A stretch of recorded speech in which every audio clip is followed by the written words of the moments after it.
It was a Monday morning when the email came. I had just pulled into the parking lot at Westex Construction in Amarillo, Texas, the same cracked asphalt I'd parked on for the last 17 years.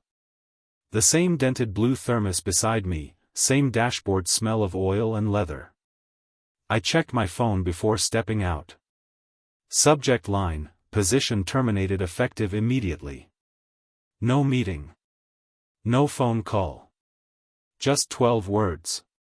Inside the message, the new boss, Mitchell D. Warren, regional VP as of 3 months ago, cited organizational restructuring and misalignment with evolving leadership culture. No warning. No thanks. Not even the courtesy of letting me clear my desk. I sat there in the truck for nearly 20 minutes, staring at that glowing screen while my coffee went cold. 3 months earlier, I'd closed the largest quarter in West Texas history, $11.4 million in residential builds, all under budget. I'd personally negotiated the oil field housing contract in Midland that put us in the black for the next 2 years. And now I was out. Just like that. The silence in the truck felt heavier than it should have. I wasn't angry, not yet.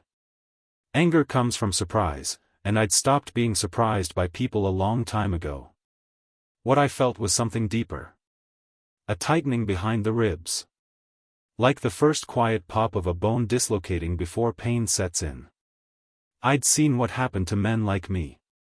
Mid-50s, steady track record, too experienced to be cheap, too loyal to be political. We became targets, quietly erased by younger suits who didn't know a rafter from a ridge beam. Mitchell was that kind of man. He didn't build, he postured. And he didn't fire me for underperformance. He fired me because I was in his way. 6 weeks before that morning, Mitchell had arrived from Dallas with his Rolex and white-collar attitude, setting up a glass-walled office on the 2nd floor. I remember his first day, he didn't ask anyone's name. He only asked who controlled the budgets. I introduced myself. Nathan Raines, I said. Project lead, Central Region. Been here 17 years. He nodded once and moved on. I noticed little things after that. Materials budgets started shifting without explanation. Orders placed for jobs I wasn't consulted on. Teams rerouted mid-project. He began holding efficiency briefings that excluded all the old guard, me, Frank, Deshaun, Kenny. The guys who actually knew the field. It culminated 2 weeks ago, when I pushed back on an overbid contract he was about to sign with a supplier out of Tulsa. I pointed out the markup was 17% above market rate. He said, "We're building relationships, not just homes." I said nothing. But I logged it. I logged everything. Still, I didn't think it would happen like this. When I drove home that morning, I didn't tell anyone. My wife, Carrie, was working a double shift at the county hospital. My daughter, Emma, was away at Baylor. The house was empty. I sat in my garage and opened the files I'd been keeping, invoices, emails, project revisions. Years of records. Then I opened the Westex internal portal. To my surprise, I still had access. No one had shut down my credentials yet. I copied everything: contracts, schedules, email threads, purchase orders. I knew they'd revoke it within hours, so I worked fast, uploading it all to a private drive. By noon, my access was gone. By 3 p.m., my company phone was remotely wiped. By dinner time, I was officially erased. I made pork chops that night. Ate them alone on the back patio with a Shiner Bock. Didn't say a word to Carrie when she came home. Just smiled, asked about her shift, and listened. She looked tired, so I rubbed her shoulders. Told her to sleep in the next day. She never asked why I was already home. Not then. But my silence wasn't just shock. It was strategy. Because I already knew this wasn't just about one man getting canned. It wasn't about restructuring. This was something bigger. Something dirtier. And I was going to find out what. Whatever Mitchell Warren was hiding behind those efficiency reports, I was going to uncover it. And when I did, I wouldn't shout. I wouldn't beg. I'd simply return the favor. Coldly. To the end. 2 months before the termination email, there was a missing line item on the Burnett subdivision ledger. I remember sitting in the Amarillo branch's back office, going over numbers before our monthly division meeting. I had a habit of checking our lumber and drywall invoices manually. It was old school, but it kept me honest. That day, a $47,000 payment was listed without a supplier reference. Just a PO number and a vague description, material consolidation. It stuck in my mind, not because of the amount, but because the Burnett job had been my cleanest bid of the year. No padding, no middlemen, all costs locked. I flagged it quietly, screenshot the page, and moved on. I didn't report it. Not yet. After 17 years, you learn when to speak and when to observe. Mitchell had started reorganizing our vendor relationships the week he arrived. He said he wanted streamlined fulfillment pipelines. What that actually meant was, he wanted his people calling the shots. Old vendors we'd used for a decade were quietly frozen out. New names began appearing in contracts: Lone Star Logistics, Panhandle Timber Exchange, Red Mesa Haulage. None of them rang any bells. I looked them up, but their online presence was threadbare. A single-page website, a Gmail contact. No track record. I started keeping a folder on my personal desktop. Nothing too aggressive, just numbers, names, dates. I didn't talk to anyone about it. Not Frank, not Deshawn, not even Carrie. Men in my line of work get labeled difficult real quick when we start asking too many questions. I wasn't ready to be a target. But something else changed, too. People started acting different around me.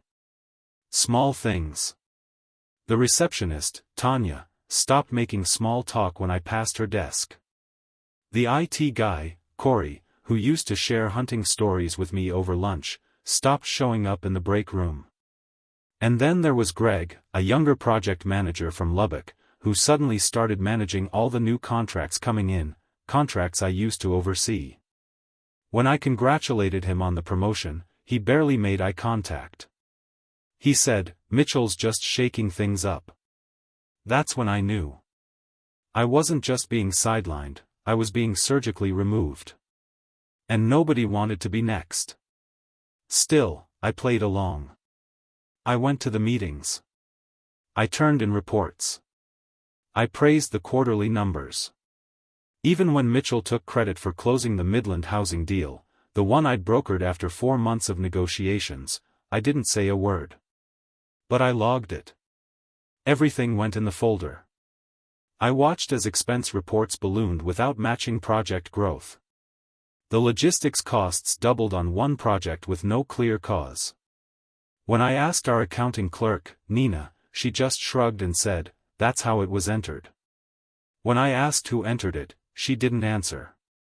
I began to suspect the truth. Mitchell wasn't just posturing. He was laundering money. Or siphoning it. The structure of the fraud wasn't clear, not yet. But the patterns were too sharp to ignore. Duplicate invoices.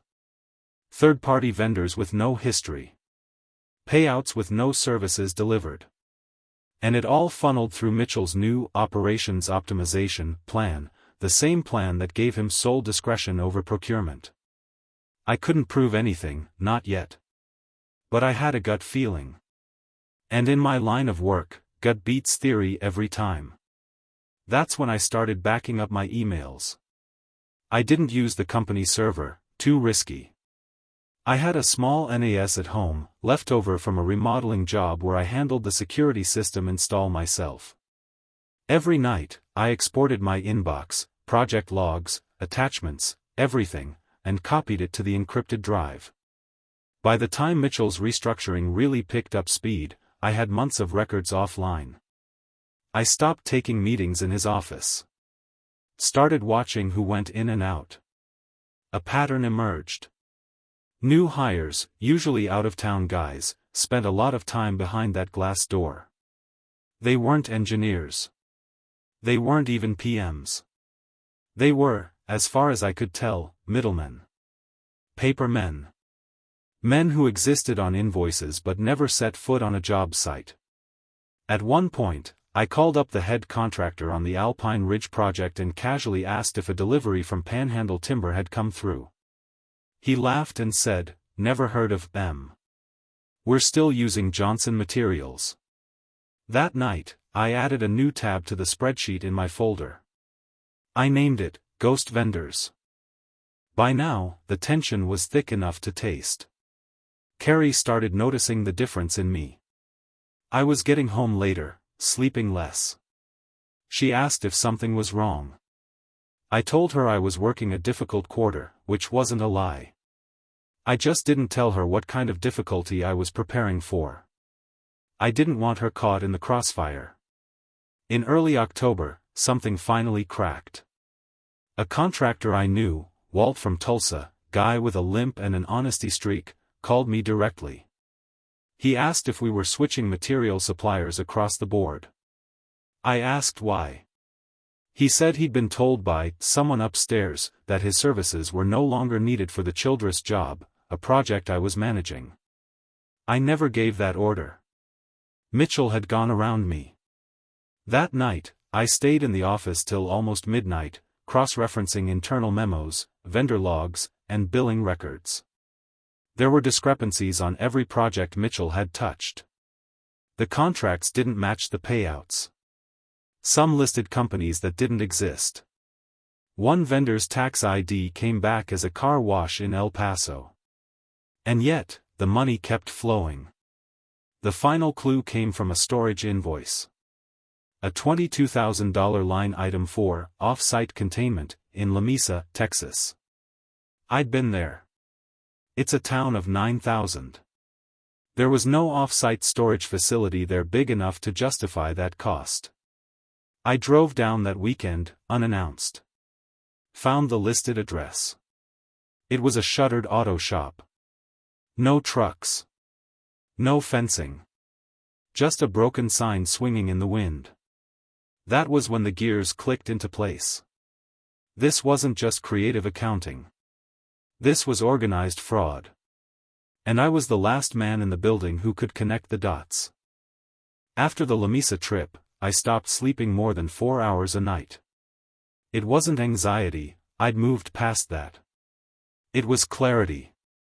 That still, sharpened focus that men find when there's nothing left to guess. I had a pattern now, a rhythm to Mitchell's scheme. But I was also running out of time. That's when they started cutting off my access.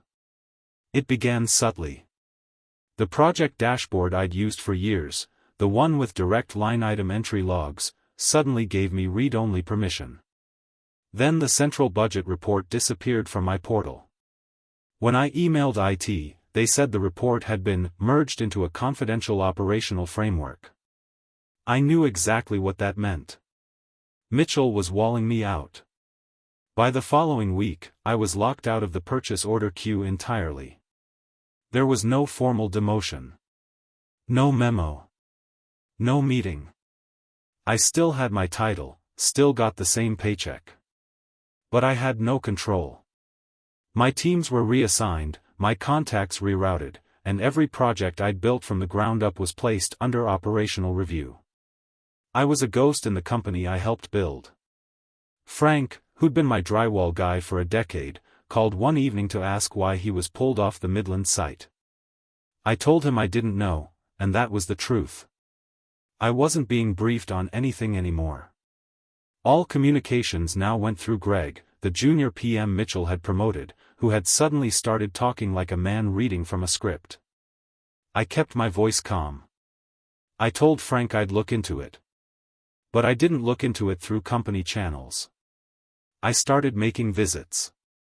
One by one, I dropped in on job sites, Midland, Burnett, even the outskirts of Odessa. Quiet visits, unannounced. I watched shipments arrive. I checked invoices. In several cases, materials listed on the orders never showed up.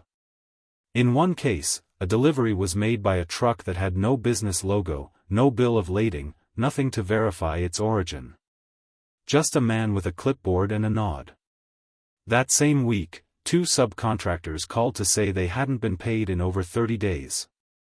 Both had contracts I personally approved. I told them to follow up with accounts payable. What I didn't tell them was that I already knew they wouldn't be paid. Mitchell was bleeding them out, starving legitimate vendors while inflating payouts to shell companies. I had proof of at least 5 now. Panhandle Timber, Red Mesa Haulage, North Star Development Logistics. All tied together through shared mailing addresses, overlapping registration data, or identical language in their vendor applications. I suspected the next step was to pin something on me.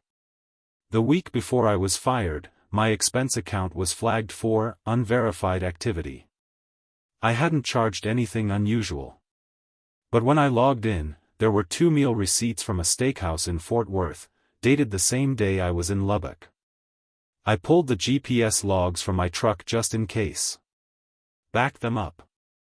Then I pulled the security footage from our Amarillo office lot. Sure enough, there was my Silverado parked at 7:54 a.m. and again at 5:39 p.m.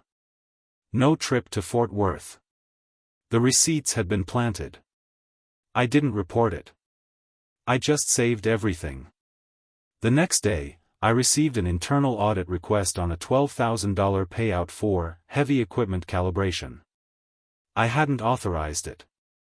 The project listed was Childress, but that job didn't even require heavy equipment that week. I checked the vendor. New name, Terraform Logistics.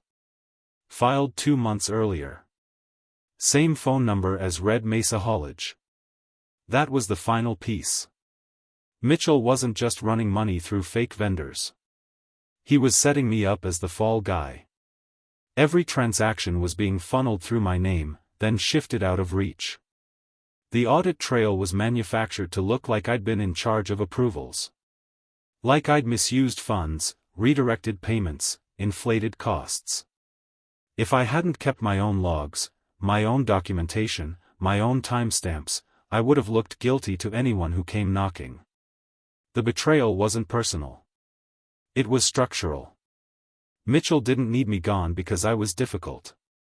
He needed me gone so he could leave no trace. And I knew exactly when he'd do it, right after closing Q4. He wanted the numbers under my name, then the scandal under my name. He'd walk away clean, with a promotion or a pivot, and I'd be the signature on the bottom of the smoking ledger. But he'd miscalculated one thing. He assumed I was like most men in my position, prideful, compliant, blind to detail. He didn't know I'd already made copies of every flagged receipt, every ghost invoice, every vendor application. He didn't know I had field reports contradicting his paperwork. He didn't know I had contractors ready to testify that they'd never been paid, or that their deliveries were redirected or replaced without notice. He didn't know I'd been setting my own trap. But the pressure was still mounting. At home, Carrie noticed I'd started locking the office door. I never did that before. She asked if something had happened with Emma. I told her no, that everything was fine. I just needed to concentrate. She smiled and went back to folding laundry, but I caught the look in her eye. She knew I was hiding something. I wasn't ready to tell her yet. Not until I had everything in place. The weekend before I was fired, I made one final visit, not to a job site, not to a vendor. To a lawyer. His office was just outside of Canyon, a small brick building behind a bank, easy to miss. Name was Reuben Keller. Mid-60s, sharp eyes, no nonsense. Vietnam vet. He didn't ask why I'd come, he just asked what kind of evidence I had. I handed him a flash drive, then pulled out a notebook I'd been keeping in my truck glove box. Names, numbers, dates. He nodded slowly as he flipped through it. When he looked up, he said. How soon do you expect to be cut loose? I said, any day now. He said, then we'd better be ready by Monday. I drove home in silence. Didn't turn on the radio. Didn't check my phone. The clouds over Amarillo were low and red that evening, the kind that hang like bruises just before a storm. I knew the blow was coming. But I didn't flinch. I had already braced for impact. The Monday after meeting Keller, I started at 4:45 a.m. Carrie was still asleep. The dog hadn't even stirred yet. I moved through the house quietly, set a pot of coffee, then went into the office and locked the door. I turned on the encrypted NAS drive and began building a master timeline, not just a list of fraudulent activity, but a step-by-step reconstruction of how the scheme evolved, how Mitchell inserted himself into procurement, who signed what, when, and where. It took 6 hours to finish the first phase. By noon, I had the framework of a fraud report, over 140 pages of memos, emails, timestamps, and transaction records. I included my own access logs, receipts, GPS data, and screenshots of every instance I'd been removed from project management systems. I labeled every suspicious vendor and mapped out their interlinked addresses, phone numbers, and owner names, each one leading back to a small web of LLCs registered within months of Mitchell's hiring. Mitchell hadn't just set up ghost vendors. He'd built a closed loop, a financial echo chamber designed to extract money and collapse inward without a trace. What he didn't anticipate was a project manager who tracked his own data outside company servers. That afternoon, I drove out to Canyon again and met Keller in his office. I handed him a printed binder and another flash drive. He flipped through the binder for 10 minutes without speaking. Then he sat back and nodded. He didn't use fancy language. He didn't talk in hypotheticals. He just said, "This is solid." We spent the next 2 hours reviewing everything. Keller had contacts in state regulatory agencies, people who'd seen corporate embezzlement cases from every angle. He explained that the key wasn't just catching Mitchell in fraud. It was showing a pattern of manipulation, showing that I had actively reported nothing because I was kept in the dark or deliberately cut out. We needed to protect me while tightening the noose around Mitchell. The first thing Keller did was send a preservation of evidence letter to West Texas Legal Department. He didn't send it from my name, he sent it from his firm. The letter demanded that all company digital logs, emails, security badge swipes, expense account entries, and project logs be preserved pending a whistleblower inquiry. By Tuesday morning, we had a copy of the delivery confirmation. The clock had started ticking. Mitchell wouldn't know the letter came from me, but it would throw the company into a low-grade panic. IT departments would scramble to lock systems down. Legal would start whispering. Someone would look around and ask, "What the hell is this about?" And by then, I'd be long gone. Because I already knew my termination was in motion. There were too many signs, too many documents being moved without my approval, too many expenses logged under my name without oversight. I wasn't about to wait for them to pin the collapse on me. So I made my next move. I visited a forensic accountant named Clay Devers, a quiet man in his 50s with a bald spot and eyes like a banker's vault. He'd worked on multiple IRS contractor audits. I gave him the same binder, plus 3 separate company statements I'd downloaded from the internal system before my access was revoked. Clay didn't smile or frown. He just said, "I'll run this against vendor filings and tax IDs. Should have a full breakdown in 4 days." 4 days was more than enough. I filed for whistleblower protection under the Texas Whistleblower Act, not because I expected state retaliation, but because I needed an official timestamp proving when I'd first disclosed evidence of fraud to an attorney. That timestamp would matter later if Westex tried to claim I was complicit. Then I secured my personal assets. I pulled my retirement into a private fund under Carrie's name. I removed myself from the joint savings and set up a revocable trust for Emma's college tuition. I canceled 2 credit cards, the ones linked to shared statements, and replaced them with independent lines. I notified my mortgage lender to send all documents to a P.O. box I'd opened in Pampa. I didn't expect Mitchell to come after me directly. But I wasn't going to leave anything to chance. The next step was surveillance.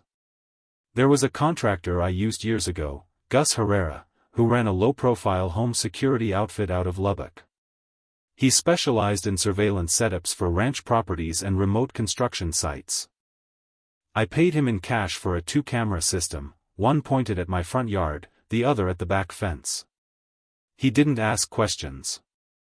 Just handed me the hard drive and said, "Tight angles, no motion triggers. Full capture." I installed them myself that night. I also left a burner phone in my truck's glove compartment, one with a fresh SIM and no contacts. Just in case. By Thursday, the forensic accountant got back to me. His report confirmed it. At least 7 vendors Mitchell used had overlapping financial structures. 3 had no tax filings.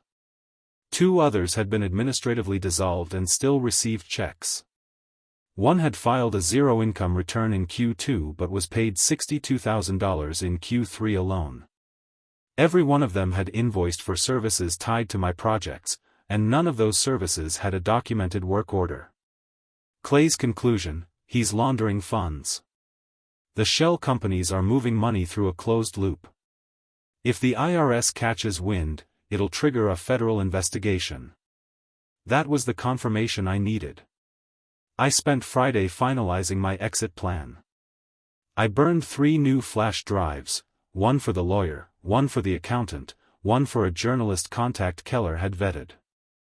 I stored one in a fireproof safe under my workbench, another in a bank deposit box in Borger, and gave the third to Carrie without explaining what it was. Just told her to hold it somewhere safe and not to open it.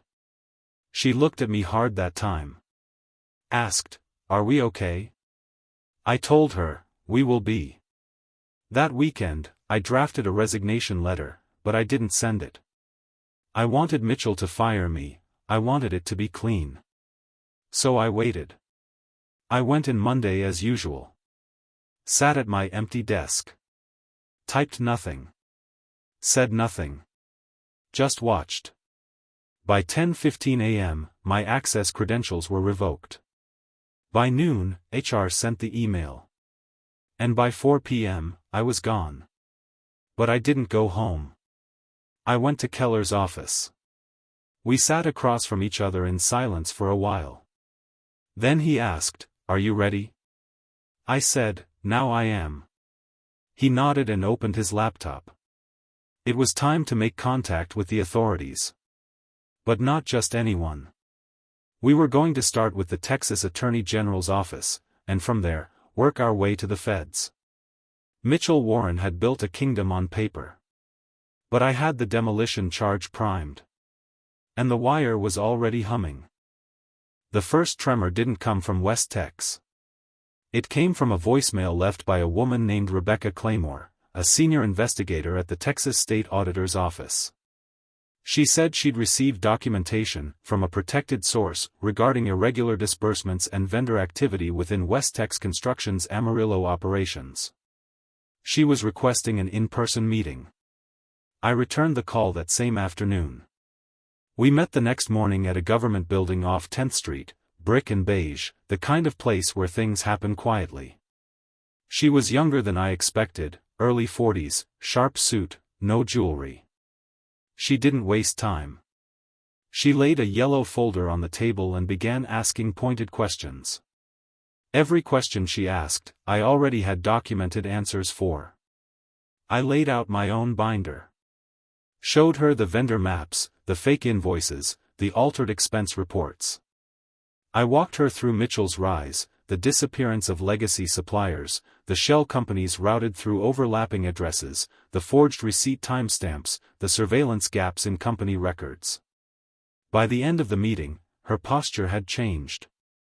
She was sitting straighter. More focused. She said, "This could trigger a full forensic audit." I said, "It should." She didn't smile. Just nodded and gathered everything into a sealed evidence bag. The dominoes started tipping from there. 3 days later, a formal audit notice was issued to Westex by the state auditor's office. They had no idea it came from me, not yet. But the moment that letter landed, the internal machine would have kicked into high gear. Emails would have been flagged, servers frozen, procurement logs examined. That same week, the local newspaper ran a small piece buried in the business section: State launches audit of construction giant's regional division. No names, no details. Just a blurb. But in the Amarillo construction world, word spread fast. I started getting quiet calls from old colleagues. Frank said, "Something's up. You didn't hear it from me, but the upstairs team is scrambling." Then came the accident. Greg, the young PM Mitchell had been grooming, was caught trying to delete vendor files from the internal server. IT flagged the deletion attempt because the system had been placed under auto-monitor protocol after the audit notice. The files were recovered. The names matched my list. I wasn't told about the deletion directly. But a week later, my attorney, Keller, received a subpoena from the Texas AG's office. They wanted full access to our backup documentation, not just for Mitchell, but for any and all Westex employees involved in fraudulent financial activity. That word, fraudulent, was no longer mine to whisper. It was official now. Mitchell went silent. For nearly 2 weeks, there was no movement. Then, a single headline cracked it all open. Westex Regional VP under investigation for procurement fraud, possible federal charges. I read the headline while sitting in my truck outside the old Lamesa Auto Shop, the same fake vendor site I'd visited months earlier. I wasn't there for nostalgia. I was there because I knew the site was listed on a recent purchase order. And I wanted to be there the moment federal agents arrived. They showed up in unmarked SUVs. 2 agents in windbreakers stepped out, knocked on the rusted front door, then began taping off the entrance. I didn't get out. Just watched from across the street as they began taking photographs. No fanfare. Just business. That same day, Mitchell Warren's office in Amarillo was sealed. Keller confirmed it first. West Texas corporate HQ had been served a formal notice of investigation. Internal access had been suspended. All outgoing funds were frozen. Mitchell's company laptop was seized. His email account, once full of pretense and posture, now existed only on a mirrored drive in a state evidence vault. Greg, the PM, turned over a thumb drive in exchange for limited immunity. The drive contained internal memos, drafts Mitchell had written but never sent, outlining payout realignment strategies and off-the-books vendors for discretionary materials. The wording was vague. The implication was not. Mitchell had not only created the fraud. He had bragged about how untraceable it was. He hadn't accounted for one thing. Documentation. And I had all of it. Carrie found out a few days later. She came into the garage while I was cleaning out old binders, and I accidentally left one page sitting on the bench, a vendor flowchart with the name Red Mesa Haulage circled in red ink. She looked at it, then looked at me. She said, "What is this?" I finally told her. Everything. Not the parts about being fired, she already suspected that. Not even the parts about hiding evidence. I told her about the fraud, the setup, the fake vendors, the whistleblower filings, the audits, the agents, the fallout. She didn't interrupt. She didn't flinch. When I finished, she reached for the printout, held it for a few seconds, and placed it back on the bench. Then she asked, "Are we safe?" I said, "Yes." Because we were. I hadn't broken a single law. I hadn't leaked anything improperly. I hadn't taken a cent. I'd simply documented what I witnessed and delivered it to the proper authorities. I wasn't the saboteur. I was the witness. The final nail came a week later when the IRS opened a parallel investigation. Turns out, some of the shell companies Mitchell used hadn't just received payment, They'd also filed for federal pandemic relief funds using falsified payroll data. That crossed the line from state oversight into federal wire fraud and tax evasion. There was no coming back from that. Mitchell was arrested in his Dallas condo on a Thursday morning. It made the news by Thursday night. I watched the footage on a muted television in a roadside diner near Wichita Falls. No sound. Just flashing headlines, stock footage of the Westex logo, and a single blurry image of Mitchell being escorted down a hallway, flanked by two men in dark jackets. The man who fired me with an email had just been escorted out of his home in handcuffs. And I didn't smile. I just paid for my coffee, left a tip, and walked out into the heat of a West Texas summer that finally, felt clean again. By the time Mitchell Warren stood before a judge, summer had fully turned. The days were shorter, and so was the leash around him. The charges filed by the Texas Attorney General included procurement fraud, falsification of business records, and conspiracy to defraud a state contractor. But the federal charges, those came heavier. Wire fraud. Tax evasion. Abuse of COVID-era financial relief programs. Bank fraud through falsified lending documents. Each count carried its own decade of consequence. The courtroom wasn't glamorous. Gray walls. Beige carpet. A single flag hanging limp behind the bench. Mitchell looked smaller than I remembered, less like the Rolex-swinging VP from 3 months prior, more like a tired middle manager in a rental suit. His lawyer tried to paint the scheme as creative structuring, but the documentation didn't lie. Especially not the vendor tax returns Clay Devers had compiled, all 7 entities, all cross-referenced, all showing consistent patterns of non-existent labor, duplicate addresses, and redirection of funds. The turning point in the case wasn't dramatic. It came in the form of a dry spreadsheet displayed via projector, showing that nearly $2.4 million had passed through shell vendors connected to Mitchell's personal LLCs. One was traced directly to a holding account in his wife's name, which she tried to close the same day the state auditor's office sent the first notice. The prosecution called it willful concealment. The judge called it a betrayal of fiduciary responsibility on a corporate scale. Mitchell pled guilty on 5 of the federal counts in exchange for reduced sentencing consideration, not dismissal, just the hope of avoiding the full weight of the penalties. He gave up his passport. Forfeited all assets tied to the fraud. Even handed over the luxury condo in Dallas that, turns out, had been financed through a fraudulent line of credit using a ghost construction contract as collateral. Greg, the junior PM, was given immunity, but not anonymity. His name was now part of the public record, every court document, every summary, every report. That kind of stain doesn't wash off in the construction business. He moved to Arizona 2 weeks after the plea deal was signed. Westex scrambled. They issued a public apology, restructured the Amarillo office, and quietly paid restitution to the unpaid contractors Mitchell had stiffed. The company denied any knowledge of the fraud and distanced itself from Mitchell like he'd never existed. But people remembered. A few of the old guard, Frank, Deshawn, even Nina from accounting, reached out to me, not for revenge or celebration, just to say they saw what happened. That it didn't go unnoticed. The federal case triggered an internal compliance overhaul at Westex. A new CEO was brought in from outside. One of Mitchell's hand-picked vendor firms, Red Mesa Haulage, was formally delisted by the state for operating without verifiable business infrastructure. Panhandle Timber was fined $150,000 and shuttered.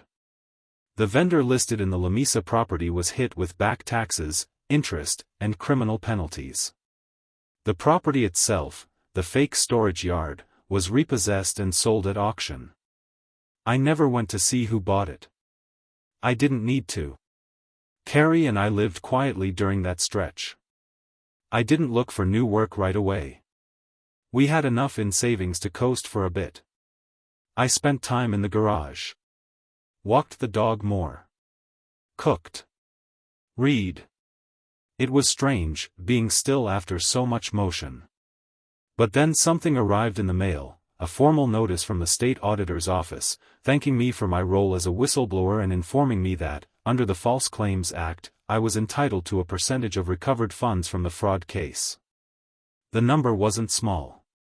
It was enough to pay off the house, cover Emma's final year at Baylor, and build something new. I didn't tell Carrie at first. Just let the envelope sit on the counter.